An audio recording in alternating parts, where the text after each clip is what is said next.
Good morning, America. For our viewers in the West, Pope Francis has passed away, and now the path forward to the conclave. Breaking overnight, a Pope of the people, the leader of more than 1.3 billion Catholics around the world. Pope Francis passed away at the age of 88, right after celebrating Easter Sunday, appearing in St. Peter's Square in Vatican City, greeting thousands who line the streets around the Vatican after he spent weeks battling pneumonia in the hospital. This morning, we look back on the life and legacy of the first Latin American Pope, the first Jesuit Pope, born Jorge Mario Bergoglio, who entered the papacy after Pope Benedict XVI's historic retirement announcement. Pope Francis, a modern leader, stepping into the role and into the massive crowds, breaking tradition from the start of his papacy, expressing his dedication to the less fortunate, sharing compassion for the LGBTQ community, meeting with victims of sexual abuse by the clergy, and becoming the first pope to address a joint session of Congress. And now what comes next? As millions gather to remember and honor Pope Francis, a tireless advocate for peace. Be close to one another. Respect one another. The Cardinal said to assemble to elect a successor. This morning, more on the secrecy of the conclave. When will we see the white smoke signifying the selection of a new pope? And after 12 years, His Holiness, Pope Francis, delivering one final message to the world. Live in Times Square, this is Good Morning America. Good morning, America. A major moment for the 1.3 billion Catholics around the world. Pope Francis has passed away. Take a live look at Vatican City, where thousands of people have already gathered. The Pope will be lying in state at St. Peter's Basilica. The world just caught a glimpse of Pope Francis on Holy Week. He even delivered one final message on Easter Sunday, showing devotion to his role until the very end. Senior national correspondent Terry Moran starts us off. Good morning, Terry. Good morning, Robin. In so many ways, the world had never seen a pope like Francis. All those firsts, the first pope from the Americas, the first Jesuit pope, the first pope to visit a war zone, the first pope to publicly call for the recognition of same-sex civil unions. And in time after time, month after month of his papacy, his goal was to bring the papacy down from its heights to where the people were, to where they needed the faith that he preached. This morning, the world is mourning the loss of Pope Francis. The Vatican making the announcement that the leader of the 1.3 billion Catholics around the world had passed away at the age of 88. Fratelli e sorelle, con profondo dolore. Cardinal Kevin Farrell saying, "It's with deep sorrow I must announce the death of our Holy Father Francis." The pontiff was hospitalized recently for pneumonia. The Vatican later revealed that his condition had worsened and that he was being treated for bilateral pneumonia. The news comes just a day after Pope Francis greeted thousands of faithful lining the streets around the Vatican, blessing the kids from the Pope-mobile, but delighting the crowds. The appearance followed the traditional Easter Sunday Mass, the faithful filling St. Peter's Square to hear what would be the Pope's final message and receive one last blessing. Pope Francis appeared at the balcony in a wheelchair, raising his arms towards the audience, the crowd jubilant when he emerged. Cari fratelli, his voice almost a whisper as he delivered his remarks, before the Master of Ceremonies delivered the rest of his message. In his final message, the Pope called for peace around the world. Francis had been seen struggling during public events, forcing him to cancel appointments. He battled multiple health problems in recent years, hospitalized twice in 2023 and earlier in 2021. A lifetime of respiratory issues. He had part of one lung removed at a young age. Pope Francis was a historic pontiff in many ways, becoming the 266th leader of the Catholic Church. Francis met with Vice President J.D. Vance on Easter Sunday. This morning, the Vice President reacting to the news saying, "I was happy to see him yesterday, though he was obviously very ill," adding, "May God rest his soul." All those unforgettable moments of Pope Francis, the way that he went to a war zone, that he brought refugees back to his own house in Rome, and all those gestures, that's really his legacy, not hammered out in writing in church doctrine, but in the witness that he bore with his own personal example. The question is, personalities come and go. It's doctrine that survives, and what will come next is a question before the church now. Michael? All right, Terry, thank you so much for that. And we're joined now, live from the Vatican, with ABC contributor Father John Walk. And Father Walk, thank you so much for joining us this morning. I want to ask you, what is the mood at the Vatican this morning?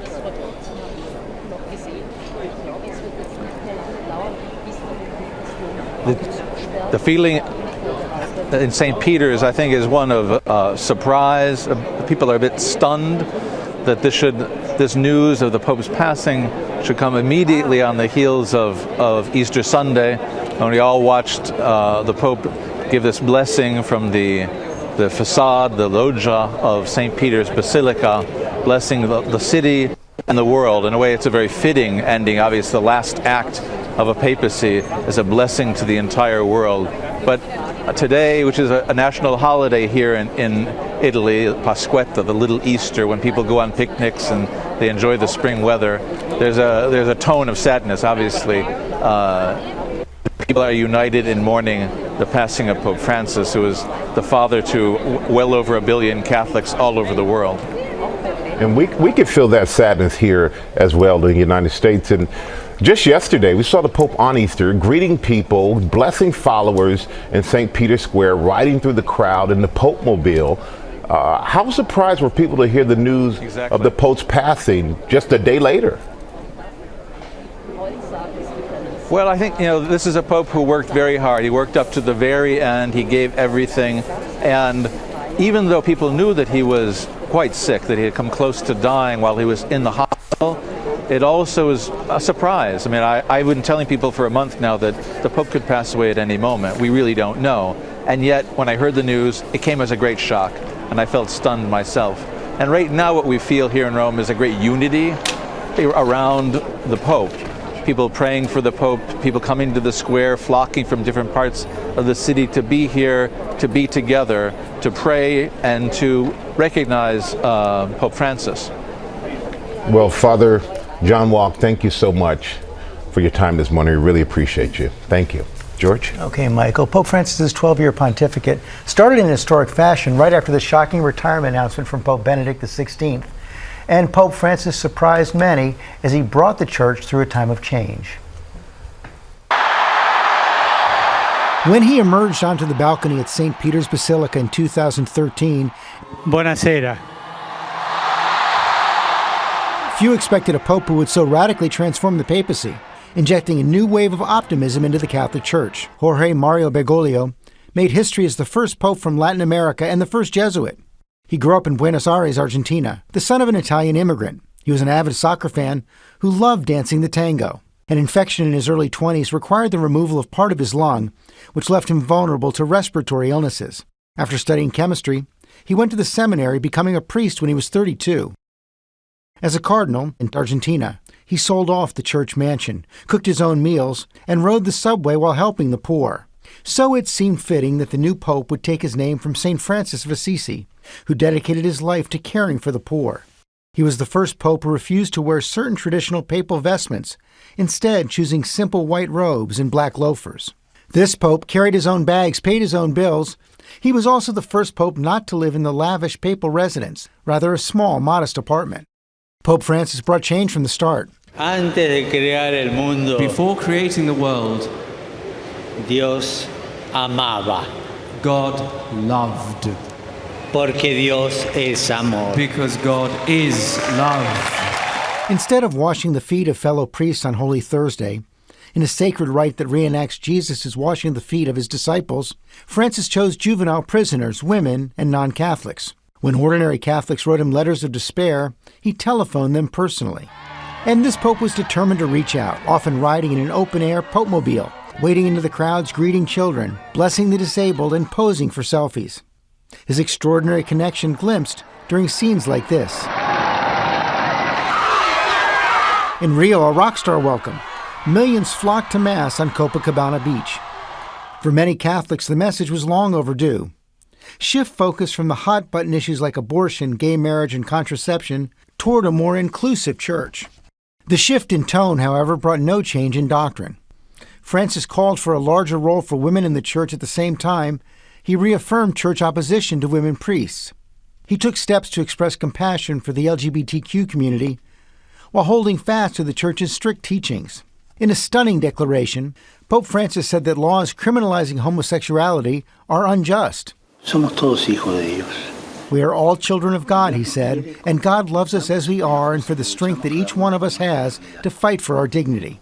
Ser homosexual. Being homosexual is not a crime. It's not a crime, yes, but it's a sin. He went on. But first, let's distinguish sin from crime. It's also a sin to lack charity with one another. At the Vatican, private meetings with victims of sex abuse by the clergy. But he angered many Jewish people and Israelis on his 2014 trip to the Holy Land by adding a visit to Israel's barrier wall, a gesture of solidarity with Palestinians. In 2015, Pope Francis again made history when he became the first pope to address the U.S. Congress. I am most grateful for the invitation to address this joint session of Congress in the land of the free at the home of the brave. Often referred to as the People's Pope, Francis will be remembered most for his disarming humility and humor, his warmth with children, his compassion for the poor and the sick. I would ask each of you, whatever your capacity, to care one another, be close to one another, respect one another. I bless each one of you from my heart. Pope Francis was 88 years old. And we're joined here in New York by Father James Martin, our friend Father James Martin. Like you, the Pope was a Jesuit. You also met with him several times. Tell us about the man you know. He was very relaxed, very charming, very warm, and very funny. When I met with him for the first time, I was surprised how relaxed I felt. And I walked in, and I was told by protocol, you say, since he invited you, what do you want to talk about, Holy Father? And I said, Holy Father, what would you like to talk about? And he said, what do you want to talk about? So just very relaxed. And towards the end of our meeting, we were talking about LGBTQ Catholics. I thought, well, gosh, I've been talking about this one topic the whole time. Maybe he'd like to say something about some other topic. And I said, what can I do for you? Meaning, would you like to talk about another topic? And he said, you can continue this ministry in peace. That's what you can do for me. So, really warm. What did that feel like? Overwhelming. Yeah, it was really a real special moment in my life. And but I want to emphasize how warm and friendly and personable he was. I saw him during the Synod, this worldwide gathering of church leaders, greet every single person who came up to him. Cardinals, bishops, people saying, oh, can I take a selfie for my mom? Can you give a video message to my classroom in Micronesia? And every single person was treated with dignity. And I never saw him flag with that. It was truly remarkable to me. Yeah, he definitely opened his heart up to people as people.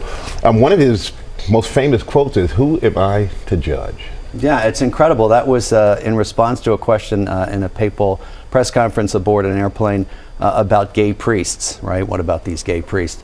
And he said, if someone is searching for God with an open heart, who am I to judge? And at the time, most people thought, well, he is someone to judge, but this is someone who followed Jesus's message not to judge. So it shouldn't have been a surprise, but it was for people. It was. What was his legacy be? What will it be, and what do you want it to be? What do I want it to be? Yeah. I think the Synod, which he called, was really to make the church more welcoming, more inclusive, more listening. I think his legacy is that he's someone who people really liked. I think the People's Pope is a good name for him. I think he'll be remembered as someone who reached out to the poor, someone who tried to bring people in from the margins, and really someone who tried to remind us of the human dignity of every single person, whether that's a migrant or the unborn or an LGBTQ person or the forgotten. This is a person who really thought every single person mattered. We're going to share a little bit later, but I had the privilege of meeting him a couple of times.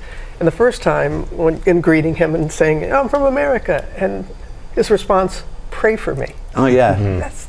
He would say that to everybody. He would say that to me, Reza por mí. And people thought it was odd, but this is, you know, he's a human being. He needs our prayers like anybody else, and he would always end our conversations with that. Yeah, very humbling to hear that Very. from him. All right, Father Martin, thank you so much. We're going to go now to reaction from the White House after the Vice President, as we know, was just in Rome for Holy Week. Senior political correspondent Rachel Scott has more for us. Good morning, Rachel. Robin, good morning. Well, we just heard from President Trump moments ago. He posted on social media for the first time since Pope Francis's passing. He wrote, "Rest in peace, Pope Francis. May God bless him and all those who loved him." The White House sharing a very similar message on their social media. It comes after Vice President J.D. Vance was likely the last foreign dignitary to have an audience with the Pope, meeting for just several minutes to exchange Easter blessings over the weekend. This morning, the Vice President writing on social media, "My heart goes out to the millions of Christians all over the world who loved him. I was happy to see him yesterday, though he was obviously very ill. May God rest his soul." President Trump met with Pope Francis just once in 2017. At the time, he called it the honor of a lifetime. But there was tension in their relationship, specifically over immigration. When Pope Francis was asked directly about the president's mass deportation plans, he said if true, it would be a disgrace, warning that it would end very badly. But despite any differences of opinions, Pope Francis always engaging in that dialogue, in that conversation, hoping to spread his message of hope and peace for the world. Guys. That will be part of his legacy, how he was able to do that. Thank you so much, Rachel. And let's go to Trevor Alt with some of the reaction from leaders around the world. Trevor's live at St. Patrick's Cathedral here in New York as Cardinal Dolan holds Mass there. Good morning, Trevor. Good morning, Michael. Of course, with a person so influential as Pope Francis, we are hearing all of these reactions from leaders all over the world, many of them talking about what he so frequently spoke of, the fact that we need to be so inclusive of everyone around us and also look out for those who are the least fortunate. We've heard from King Charles in the UK. He says His Holiness will be remembered for his compassion, his concern for the unity of the church, and for his tireless commitment to the common causes of all people of faith. While the UK's Prime Minister Keir Starmer noted that the Pope's tireless efforts to promote a world that is fairer for all will leave a lasting legacy. French President Emmanuel Macron, he said the Pope wanted the church to bring joy and hope to the poorest.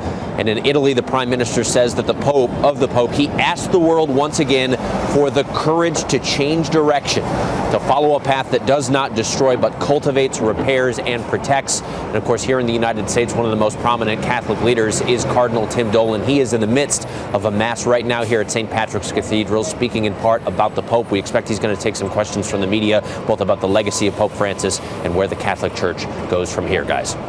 Okay, Trevor, thanks very much. And of course, that is one of the big questions right now. Where does the Catholic Church go from here? And when we come back, we're going to talk about the secrecy of the papal conclave as the cardinals get ready to assemble to elect a successor inside the Sistine Chapel. Plus, we have more on the Pope's transformative legacy. And who might be the next Pope. Stay with us as we cover the breaking news overnight, the death of Pope Francis.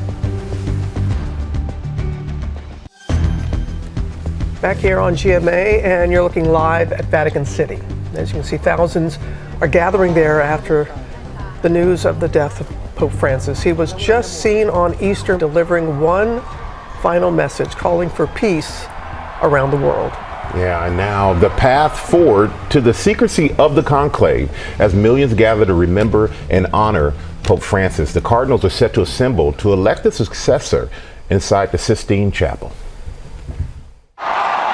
It's an enduring display we've seen throughout history. It was early evening here when the primitive signal, white smoke for a new pope, curled from the small metal chimney high over St. Peter's Square. The white smoke billowing out of the Vatican Sistine Chapel, signifying the selection of a new pope, followed by a procession to the balcony of St. Peter's Basilica. A calm, gentle Cardinal Bergoglio, now Pope Francis. The selection, a result of a centuries-old process, the papal conclave typically occurring 15 to 20 days after a pope's death, the church's cardinals gathering in a secluded area inside Vatican City, devoid of contact with the outside world. They're pretty careful about secrecy. The cardinals are allowed no outside contact once the conclave begins. The idea is to shield them from any influence that might happen in the media. And they do their best at the Vatican in terms of security to make sure that people can't hear vibrations through the windows. There, they will spend time in silence and prayer as they pore over contenders. They're all looking for the one that they feel the Holy Spirit is pointing to. It's someone who has some Vatican experience, who's pastoral, who speaks multiple languages, who is respected. Age has something to do with it. You don't want someone too young who's going to be there for 40 years. You also don't want someone too old. When the time comes to vote, they'll head inside the Sistine Chapel, sitting in silence in 2 rows on either side, filling out ballots in Latin before going up in front of the altar to cast them. Once all the cardinals have voted, the ballots are counted, read aloud, and noted before being burned in an iron stove. Black smoke signals the votes didn't secure a 2/3 majority. If that happens, the cardinals return to vote twice in the morning and twice in the evening until a new pope is confirmed alongside his new papal name. The ballots from the final round producing that iconic white smoke. So let's bring back ABC contributor Father John Walk. He is live from Vatican City. Can you just express to us more about the sacred nature of the conclave, Father? The conclaves, which have been around now since the 13th century, are essentially designed to make sure that the voice of the Holy Spirit is heard while the Pope is being elected, right? So the conclave means with a key, that they're locked away with a key, kept out of range of influence, of money and power. That's the idea, so that they'll be meeting in a spirit of prayer, the cardinals, in order to listen to what the Holy Spirit wants for the church. That's the idea of the conclave. Obviously, the mechanics of it have varied over the centuries, and not all of the conclaves were done in St. Peter's or in the Sistine Chapel. Some were done in other churches here in Rome over the centuries. But in recent memory, it's been in the Sistine Chapel, where people are facing Michelangelo's famous Last Judgment fresco as a reminder that they have a great responsibility before God and man and the church. One thing that hasn't changed, the seclusion. They're going to be sequestered like jurors. Exactly. It's very similar to the jury in that sense. They'll be living inside the Vatican and kept separate from outside contacts for the duration of the conclave, which could last, well, as long as it takes to elect the Pope. There's really no limit on that. Though they may, after a number of ballots, they start to make it a little easier to elect the Pope. Has that seclusion ever been broken? Not that I know of. I mean, there are probably occasions where it has been, but at least they haven't come to my attention. But how have the conclave? Obviously, the cardinals in general respect this idea. They themselves want to be able to live the conclave and the election of the Pope, listening to what God wants of them. We know that they respect the conclave for sure, but the conclave, it has evolved over the centuries. What traditions have stood the test of time? I'm sorry, I didn't hear that question. We know that the conclave has evolved over the centuries, but what traditions have stood the test of time?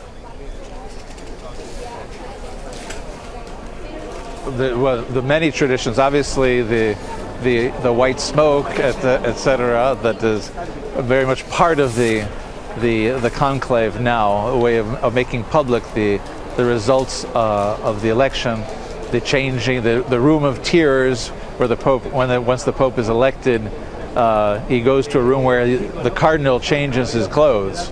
Right? There's a transformation, there's a color transformation from red to white, and the room where that happens is known as the Room of Tears, which is just off of the Sistine Chapel.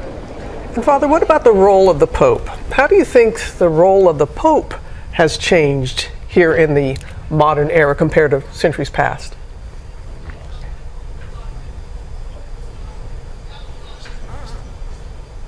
Why don't we bring that question to Terry Moran? We think we just lost Father Walk right there. Terry, how has the role of the Pope changed? Well, profoundly, of course. The Pope used to be a temporal and earthly power as well as a spiritual power. The Pope had an army for a time in the Middle Ages, in the Renaissance. The Pope governed vast swaths of Europe, of Italy. Now the Pope is really genuinely a spiritual leader. There is money in the papal budget, in the Vatican budget. The Vatican's a big bureaucracy, but people don't look to the Pope so much anymore for earthly governance, but for spiritual guidance, which probably is better given the track record of some of those popes in the Middle Ages. And I think in the media age, the Pope does have to be a media figure. Obviously, John Paul II, the global Pope, just bestrode the world in some way with that constant travel and personality and his deep, powerful faith, almost palpable. Pope Benedict was a very different kind of man. He was a scholar, a quieter man, and I think he had trouble with the modern media age. When they go to choose the next Pope, they will have the witness, the performance, if you will, of Pope Francis, who enjoyed getting out with the people and had a great savvy sense of how to communicate through mass media. That has become essential in the papacy. He knew the importance of the small gesture that would be broadcast all over the world. He sure did, and I come back to the trip to the Holy Land that he took. He was very concerned about Christians in the Middle East in general, but in the Palestinian Christians in particular. And he was critical of some of the way that the Israeli governments had treated the Palestinians. And his hand on the wall, the dividing wall between the Israeli and Palestinian peoples, praying for peace there, was one of those classic Pope Francis gestures. Yeah, it was a very, very powerful image, and it was unusual to see him taking selfies. Yeah. Taking selfies like that. Okay, thank you so much, Terry. There's a look at the Vatican right now. Pope Francis was a pope of the people. He expressed his dedication to the less fortunate. And Lara is here with the Modern Leader's transformative legacy. Good morning, Lara. Good morning to you, George, and good morning, everyone. Pope Francis broke with tradition from the start, refusing to ride in the bulletproof Pope-mobile and opting to live in a modest apartment rather than the opulent papal quarters. These are just a few examples of how he operated during his time as Pope. He was known to be in and among the people and will be remembered as an outspoken champion of those marginalized and oppressed. Throughout his 12 years as Pope, Francis was a vocal advocate for the poor and the underprivileged,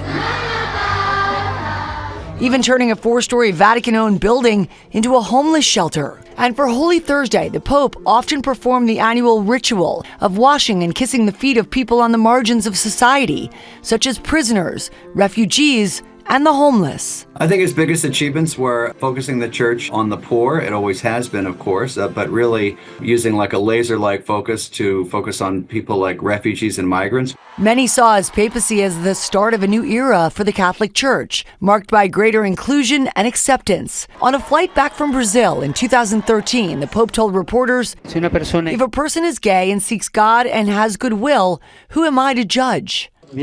And when this young boy asked the Pope if his just-deceased father, an atheist, would go to heaven, the Pope responded, he was a non-believer, but he had all 4 children baptized. He was a good man. He had a great expression, todos, todos, todos, everyone, everyone, everyone, which was his idea of the church, just a warm, welcoming place for everybody. As head of the Catholic Church, Pope Francis made multiple trips to Asia, Africa, and Latin America, including 7 countries never previously visited by a pope, such as South Sudan, Mongolia, and Myanmar. He also strengthened the number of cardinals from historically less represented regions, reinforcing the growing influence of the faithful and clergy from outside the West. And within the ongoing debate of women's roles in the Catholic Church, Pope Francis promoted women to more senior positions, including naming an Italian sister as the first woman ever to head a major Vatican office. We remember at the beginning, because he was quite elderly even when he was elected, that people didn't expect him to last for more than maybe a couple months or a year, but he lasted a dozen years, and I think really revolutionized the church. Even in death, this is a pope who wants to be among the people, choosing not to be buried at St. Peter's Basilica inside Vatican City. Instead, he has requested to be buried at the Basilica Santa Maria Maggiore, which is near the main train station in Rome and more accessible to all. It'll be interesting to see other changes this week because he was todos. everyone. As people all around the world mourn the passing of Pope Francis, His Holiness. Sometimes, as we know, he'd walk into those massive crowds just to meet people who were there to catch a glimpse of him, and I had the opportunity to be one of them. He was truly the Pope of the people. Perhaps one of the most approachable popes of all time. He saw all people. From the marginalized to the sick, as God's children, connecting with them all. And in 2013, I had the privilege of taking GMA viewers behind the scenes at the Vatican. Woo! This is amazing how close you are. Walking its gallery of maps, and even seeing this room described as a secret little gem. This is actually Raphael, not on the Vatican Museum tour. But above all, this is the moment I will cherish. Standing among thousands of others, I had the great honor of meeting His Holiness. America. Every day, pray to you. It only lasted a few seconds. Pope Francis, just 9 months into his papacy, I told him I was from America, and his reply was humbling. He answered, "Pray for me." Every day, pray to you. I did have a chance to redeem myself after saying America. I didn't know your name was America. I was honored to meet the Pope for a second time. In 2016, I attended a conference hosted by the Vatican to discuss stem cell therapies to heal and cure disease. You see, my sister, Sally Ann, and her husband, Ron, were there as well. My wife, Amber, was there as well. And so for the Vatican to host a stem cell conference like that. Huge change. Yeah. It's so inclusive on everything. My name is in America. We'll be right back. Good morning, America. It's 8 a.m. Breaking overnight. Pope Francis passing away at the age of 88, right after celebrating Easter Sunday, appearing in St. Peter's Square in Vatican City, greeting thousands who lined the streets around the Vatican after he spent weeks battling pneumonia in the hospital. This morning, we look back on the life and legacy, the leader of more than 1.3 billion Catholics around the world, the People's Pope. Pope Francis, a modern leader, stepping into the role and into the massive crowds, breaking tradition from the start of his papacy, how he responded to critics and scandals, and the Pope's notable impact on pop culture beyond the popularity of an Oscar-winning film. Now, as millions gather to remember and honor Pope Francis, the Cardinals set to assemble to elect a successor inside the Sistine Chapel, and after a 12-year pontificate. His Holiness, Pope Francis, delivers one final message for the world. Live in Times Square, this is Good Morning America. And we certainly do say Good Morning America on this Easter Monday. People around the world, as you know, mourning the death of Pope Francis. Thousands of people gathering in Vatican City right now, as you can see. The world just caught a glimpse of Pope Francis on Holy Week. They heard one final message from him on Easter Sunday. I want to go back to our senior national correspondent, Terry Moran. Good morning, Terry. Good morning, George. Pope Francis, he in so many ways broke the mold. He, unlike other popes, didn't try to avoid controversy. He embraced controversy. He sometimes stirred it up as well. And he seemed much less comfortable with the grand trappings of the papacy than when he was with the most marginalized and the suffering of the world, in refugee camps, in prisons. He was that kind of pope. And even in his final illness, he did struggle to continue, despite it, to reach out to the people who needed him. This morning, the world is mourning the loss of Pope Francis. Fratelli e sorelle, con profondo dolore. The Vatican making the announcement that the leader of the 1.3 billion Catholics around the world had passed away at the age of 88. The pontiff was hospitalized recently for pneumonia. The Vatican later revealed that his condition had worsened and that he was being treated for bilateral pneumonia. Cardinal Timothy Dolan of New York taking a moment at the beginning of today's Mass at St. Patrick's Cathedral in New York to honor Pope Francis. The Mass this Easter Monday morning has a special fervor as beyond the sorrow, the sadness that we feel at the passing of our Holy Father, Pope Francis, we express our faith in the resurrection of Jesus and praise Almighty God for the gift that he was to the Church, to the world, to us.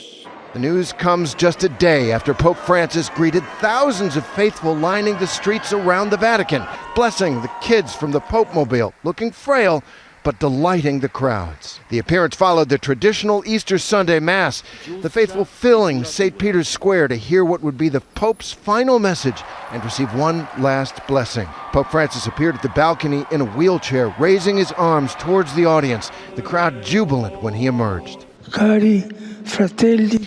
His voice almost a whisper as he delivered his remarks, before the Master of Ceremonies delivered the rest of his message. In his final message, the Pope called for peace around the world. Francis had been seen struggling during public events, forcing him to cancel appointments. He battled multiple health problems in recent years, hospitalized twice in 2023 and earlier in 2021. He was often seen using a wheelchair or a cane because of pain in his knees. A lifetime of respiratory issues. He had part of one lung removed at a young age. Pope Francis was a historic pontiff in many ways, becoming the 266th leader of the Catholic Church. Francis met with Vice President J.D. Vance on Easter Sunday. This morning, the Vice President reacting to the news saying, "I was happy to see him yesterday, though he was obviously very ill," adding, "May God rest his soul." Pope Francis had some tough words over the years for the governance of President Trump, but he was unafraid of controversy and castigated many of the world leaders, trying to remind wealthy nations to share that wealth, to take care of the environment, to work for peace, and to lift up the needy. Guys? It's very strong about that. You're right, Terry. Thank you. To the White House now, after the Vice President was just in Rome for the Holy Week. We'll go back to senior political correspondent Rachel Scott. Good morning again, Rachel. Robin, good morning to you again. And we are now just hearing from President Trump himself for the first time since the passing of Pope Francis. In a statement on social media, he writes, "Rest in peace, Pope Francis. May God bless him and all who loved him." The White House sharing a very similar message on their social media this morning. And it comes, as Terry mentioned, after Vice President J.D. Vance had an audience with the Pope. He was likely one of the last foreign dignitaries to meet with him just for several minutes to exchange Easter blessings. You heard there from Terry, the Vice President, saying that his heart goes out to millions of Christians all over the world who loved him, saying God rest his soul. President Trump did meet with Pope Francis just once in 2017. At the time, he called it the honor of a lifetime, but there were those sharp disagreements, especially over things like immigration. When recently asked about President Trump's mass deportation plans, Pope Francis said if true, it would be a disgrace, warning that it would end very badly. But even despite any difference in opinion, Pope Francis still engaging in that dialogue, hoping to share his message of peace and hope for the world, Michael. Yeah, he was not afraid to share the opinion there. Rachel, thank you for that. And we're going to turn now to St. Patrick's Cathedral here in New York as Cardinal Dolan holds Mass this morning. Trevor Ault is there with some of the reaction from leaders around the world. Good morning again, Trevor. Good morning again, Michael. And understandably, of course, Pope Francis was such a gigantic figure that some of the most powerful people in the world are weighing in on his life and legacy. The fact that he often spoke about how we have to lift up those who are least fortunate. We've heard from King Charles, who says His Holiness will be remembered for his compassion, his concern for the unity of the Church, and for his tireless commitment to the common causes of all people of faith. While UK's Prime Minister Keir Starmer noted the Pope's tireless efforts to promote a world that is fairer for all will leave a lasting legacy. French President Emmanuel Macron, he said that the Pope wanted the Church to bring joy and hope to the poorest. And in Italy, the Prime Minister says of the Pope, he asked the world once again for the courage to change direction, to follow a path that does not destroy but cultivates, repairs, and protects. We've also heard from former President Joe Biden just a little bit ago. He said that Pope Francis will be remembered as one of the most consequential leaders of our time, and I am better for having known him. And you mentioned the Mass here held in New York City, St. Patrick's Cathedral. We heard from Cardinal Timothy Dolan what he said in the Mass. He also took questions just a few minutes ago. He talked about how Pope Francis's final public moments being on Easter felt almost providential. And interestingly, he said that the Pope's death was confirmed to him this morning via a group chat message with him and cardinals all over the world. He says he has not yet heard details about the timing of the conclave, but he says he will be on his way to the Vatican tomorrow, George. Okay, Trevor, thanks very much. As we've said, Pope Francis broke from tradition in so many ways, including how he responded to scandal and the issue that plagued the Roman Catholic Church for years. Aaron Katursky is here with that story. Good morning, Aaron. Good morning, George. Francis inherited a church that was stricken by the child sex abuse scandal, and early in his papacy, he instructed bishops to show zero tolerance for clergy who sexually abused children. He begged forgiveness for what he called a sin that shames us, as he labored to restore the church's credibility. He abolished pontifical secrecy for abuse cases, and he gave lay courts around the world access to internal Vatican documents.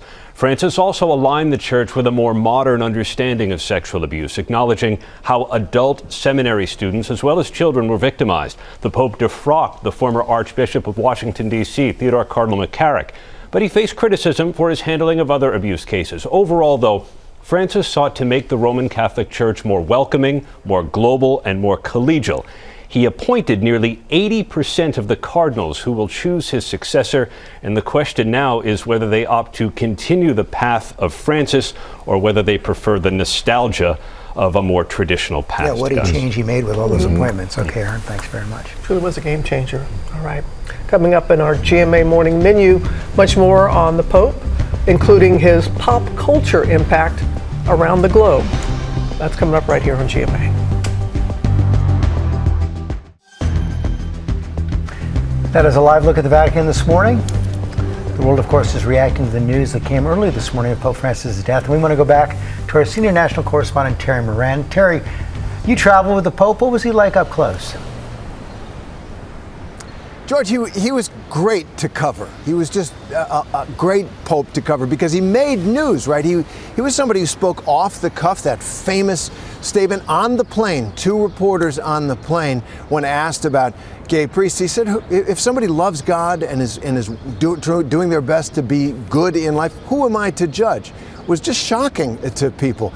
But he also liked to engage the reporters one-on-one. He'd come around the plane and talk to people and try and figure out kind of where you were in your life and where your faith life was. And he asked me, how are you? I said, well, my wife is expecting a baby. And he said, oh, wait a minute, we got to give you a blessing.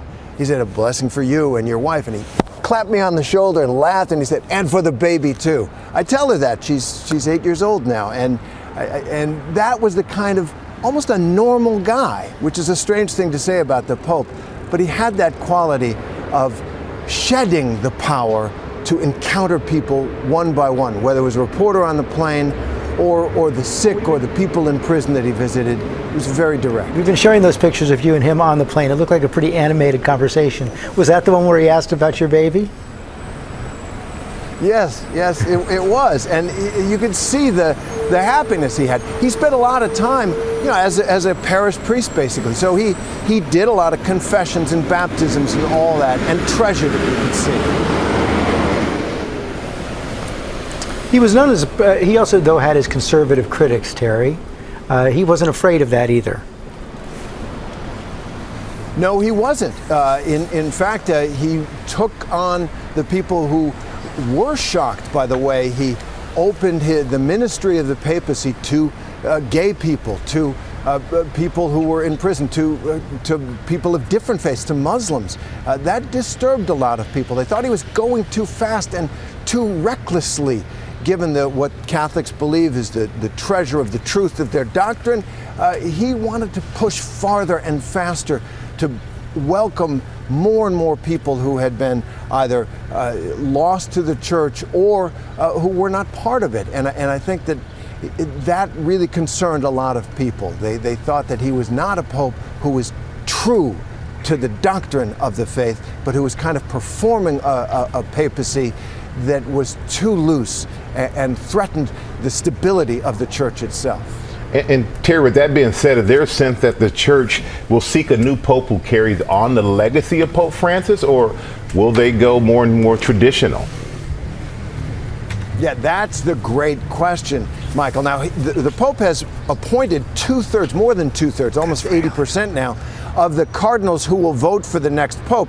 So I don't think they're going to go too far away, but there's an old saying in the church that every conclave, every group of cardinals that chooses the Pope tries to correct the mistake of the last one. They're going to try and rebalance. And I think what they'll want is not someone who is so off the cuff, someone who is so improvisational. I think they're going to want somebody more stable, somebody more predictable, and kind of calm the waters of the divisions of the church that Francis, in his way trying to drive the church forward to minister to the modern world, had stirred up some of those divisions. We'll have to wait and see what happens there, Terry. Thank you as always. We're going to bring in ABC News contributor Dr. Helen Alvarez. We appreciate you being with us this morning. We know that you met with the Pope on several occasions. Was there anything that surprised you about him? Did you find him to be the same person in private as he was in the public? You know, I think the thing that first surprises people, given his international visibility and also his size, is how soft-spoken he is, and how much he likes to laugh. And I had an encounter once, which I've described with humility to my friends, where I mistakenly took his breakfast off a table, not knowing that it was his, and he burst out laughing behind me. That did surprise me. Well, you're probably one of the few, if any, who's ever done that to him, so we can see why he burst out laughing. But he worked towards making the church more contemporary, and we know your role was to observe and advise him on his decisions, particularly women's role in the church. How do you think he did? You know, he really did great things for women in the church. In particular, by taking talented women and putting them in positions of responsibility in the Vatican that they'd not previously ever had. I would say there that, you know, in the United States, we've been a leader in this. Women are in the C-suites of Catholic dioceses, right? Finance, education, Catholic healthcare, Catholic social services. We've been doing it for quite a while, quite well. It hadn't been as much visible at the Vatican, but now it is. Agreed. And because of the great work he did with women, he often clashed with conservatives. Why was he seen as so divisive, would you say? You know, there are women in the Catholic Church all along what we would consider our American spectrum of conservative to liberal. And I would say he clashed with liberals as well as conservatives as we mark them. In Catholicism, we don't really speak that way directly. On the question of doctrine, he didn't really have disruption from the past, but when he spoke about things in an attempt to put together pastoral concern for people with the continuity of doctrine, sometimes conservatives thought that he was unclear or fuzzy.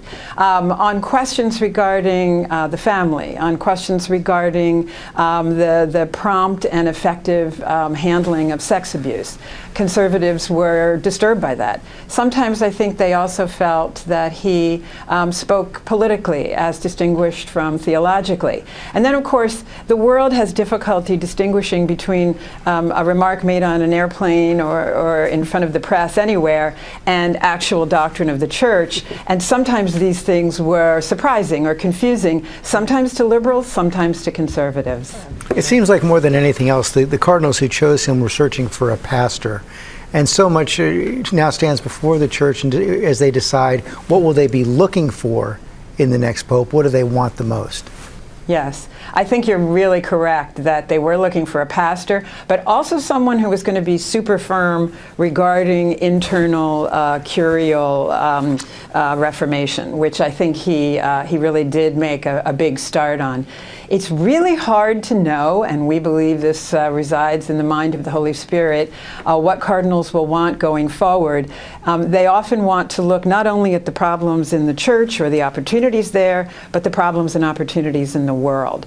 And I think what they're going to be choosing is someone who can address that, not necessarily a question of whether we're talking about continuity or disruption with the style of this papacy. You've brought up a lot of excellent points.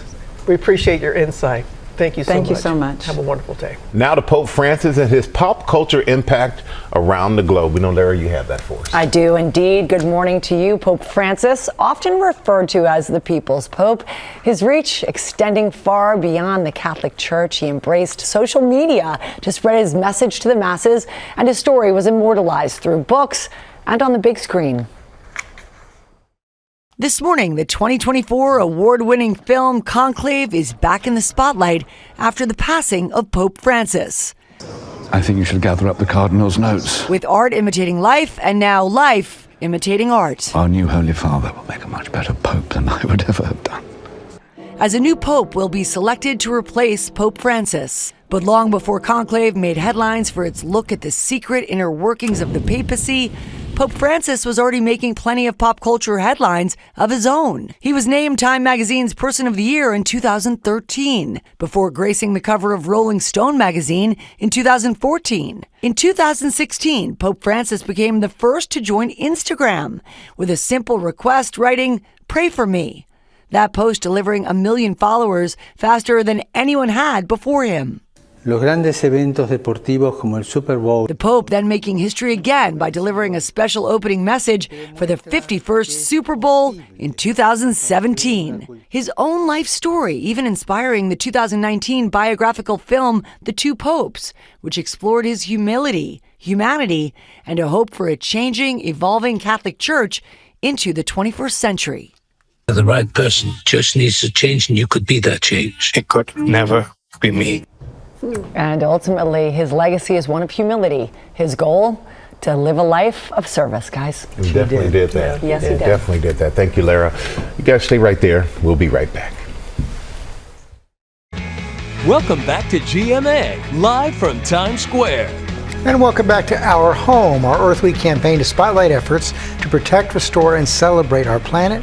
Ginger, let's look at how people are trying to build more sustainable homes. Hey, Ginger. Hey, so when we talk about greenhouse gas emissions, a lot of people think cars, they'll think airplanes. But what if I told you that the building and construction industry has a bigger footprint than any other sector? That's according to the UN. It's one of the main areas where we have to change. And now there's some ways that are planet-friendly to make your house that could even be more affordable.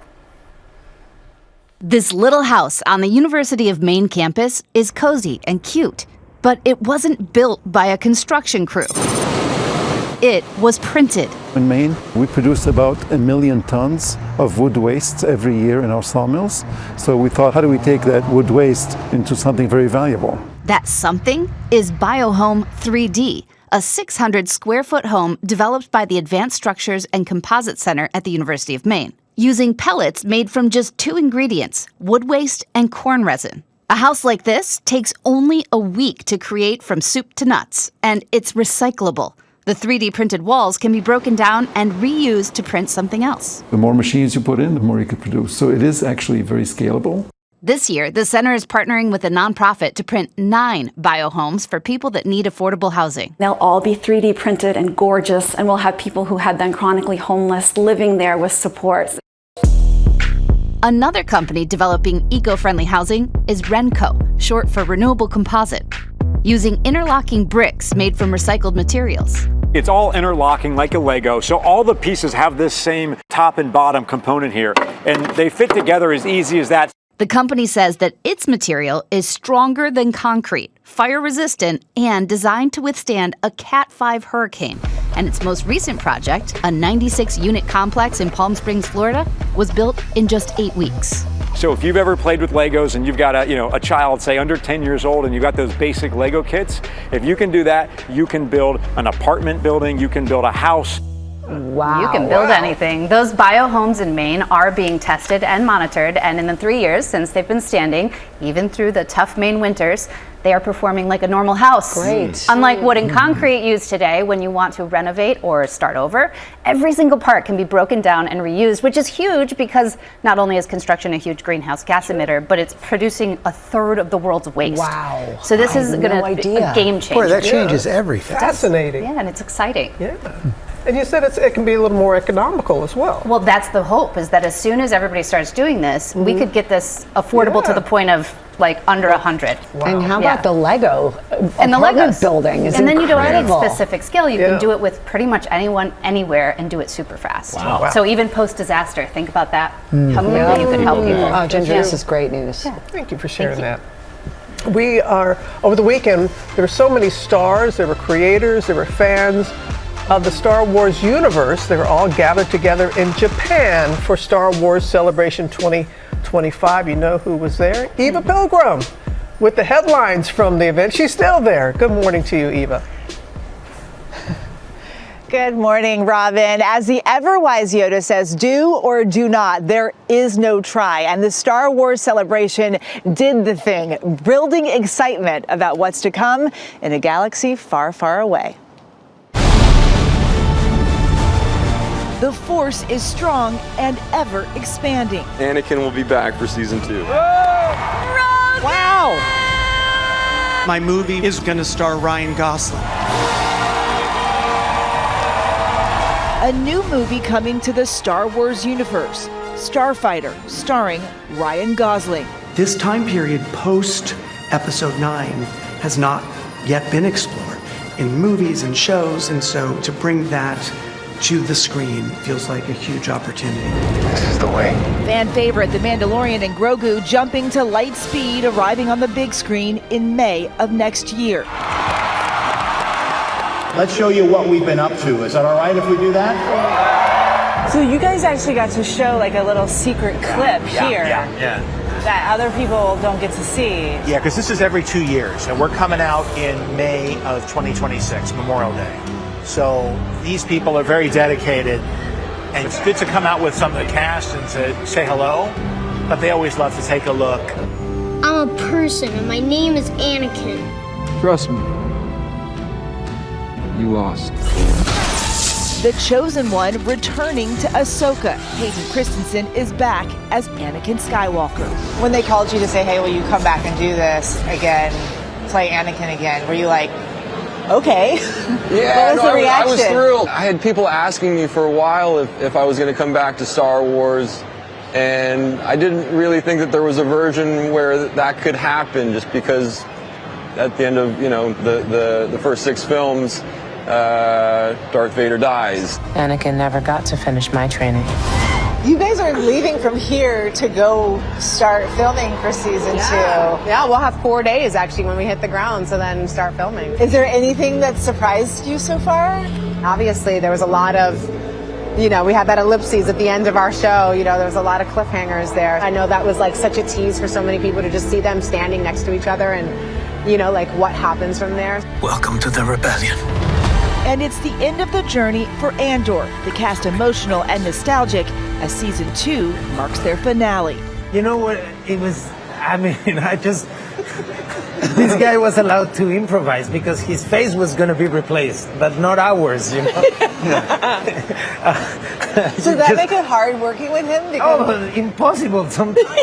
I mean, come on. He just says one thing after the other, and he was like, he was invited to improvise, to find, yes. Anyway, but I'm going to miss you. I'm going to miss you too. As for any inside scoops, you're not going to give us anything. No, of course not. No, I would love to. Deep inside, I'm a good person. I would like to tell you everything, but Is he a good guy or a bad guy? I'm saying nothing. I know, we're very tight-lipped about this stuff. I also don't even have all the scripts, so I don't even know how it ends, so don't ask. I told you when I do this, you take over. Didn't I? And I did that, and what did you do? Nothing. He left you. He left you hanging. It couldn't have been clearer. He can't talk. If he talks, he will give spoilers, and we don't want to. Oh, you don't let him. This is your way of saying, please save me because I'm about to. Help me. Congratulations. You are being rescued. We can get an exclusive here. He's in the film. Oh, really? I'm in the film. And I wear this hat. So I got one little something, guys. So many people that were also talking about how special it was to have this here in Japan, a place and a culture that helped to inspire the whole thing. And they've already announced the next Star Wars celebration. It's coming to LA in 2027, guys. Already. Well, it looks like you're having a lot of fun there. Thank you for sharing that with us, Eva. Safe travels back home. We'll see you. Now with Penn Badgley here in Times Square ahead of the final season of the hit show You. So we have to say Good morning. Good morning, you. How you doing? Good to see you, man. How many times have you heard that? Oh, Joe George. It doesn't get old, actually. It does somehow. Well, you know what? It means that you have something that is enduring to people, something that's long-lasting, which is your show, but it is coming down to the final season. It's kind of hard to believe this all coming to an end. So what can fans expect in the final season? I mean, I can't spoil anything. It's so hard to speak about this last season without that. But I think that, look, everybody's wondering how this man will be brought to his end, right? The show to a conclusion, this man to some kind of end that will be satisfying. And I promise you, I really wouldn't say it. If I did, I would dance around the question and just say something else. I think we bring this character of Joe Goldberg to a fitting, I'll say resolution, not to spoil it. Resolution, Right, I like that. yeah. But you have alluded that there may be a surprise, that infamous box That's that Joe true. uses. Yes, that's true. So I thought it was going to be something that we were trying to protect, but then of course it's in the trailer. So I think what people might be surprised by is what the box is there for and what it is not there for. You're good. I'm nothing but mystery. Yeah. I think it's fair to say Joe's a complicated guy. He's a murderer, a stalker, and trying to be a good dad. I guess. They're off camera over there laughing. Yeah, I guess he's at least performing it. I don't know. I'm still not sure what it means, but yeah, he's trying. Has he taught you anything about being a dad? And I mean this in all seriousness. He's actually taught me what not to do, and I don't mean the obvious things like don't murder. Thank you, Joe. It took me nearly my 30s to learn that. But I think it's the ways. So this show isn't really just about a killer. This show is about all the ideas we have about love and where desire can turn that into something closer to possession, manipulation, coercion, jealousy. And so I think if anything, I've learned from him just the subtler ways in which I can relate. And then it's like, all right, I don't want to follow that to its end. And again, I'm not talking about murder here. I'm talking about the very small things. Yeah. But there's a lesson in everything. Right? There's a lesson in everything. And you're busy because you also have a podcast. That's true. You get some big names on your podcast. And you've had a chance to sing with Ariana Grande and Demi Lovato. That's true. What was that like? Intimidating? Weirdly, I was not intimidated. I think I should have been, because if you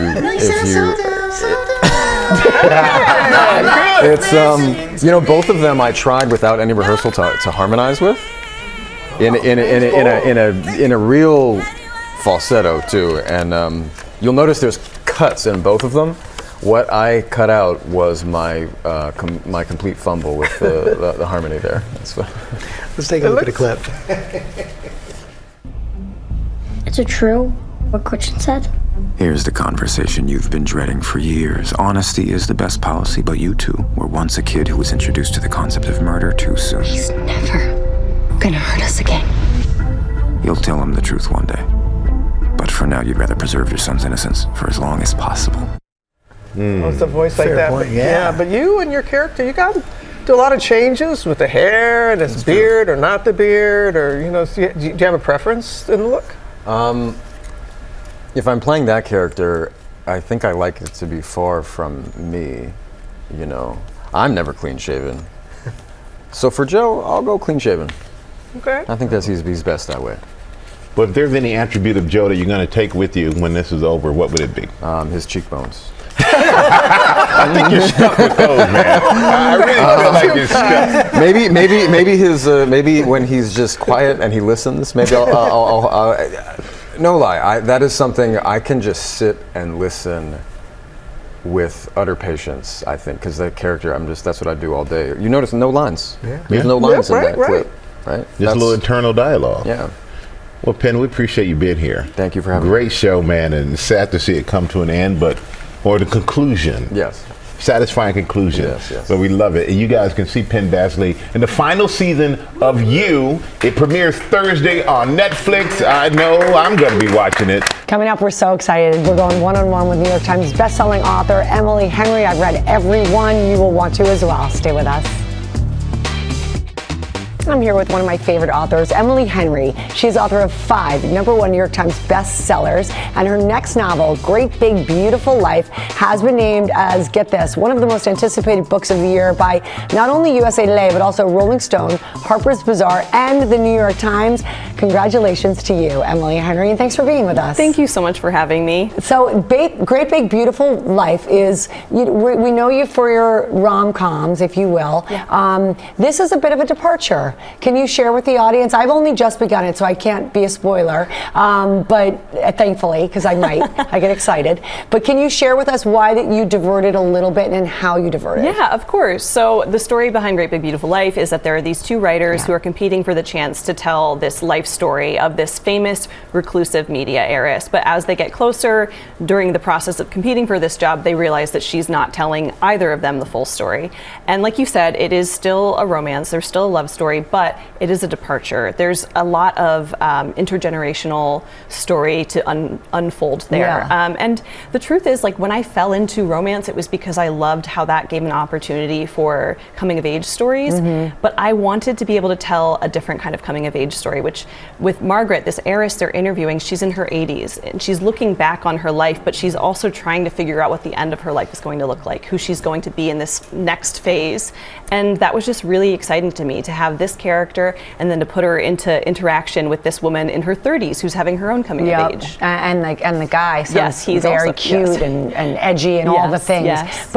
But your character of Margaret is really interesting, and I guess that's what feels different about this book for you is the time jump where we're going back, and I'm only at the beginning, but I'm already really invested in Margaret as well as the leads. Thank you. I mean, I love her character so much. She's a very complicated woman, and like I said, she comes from this very storied family who the American people know quite a lot about, but they don't know the behind the scenes story, and they don't really know what shaped her into the person that she is today, and she kind of needs that chance to tell her own side of things. And meanwhile, you've got a lot going on, because how many of your stories are in development?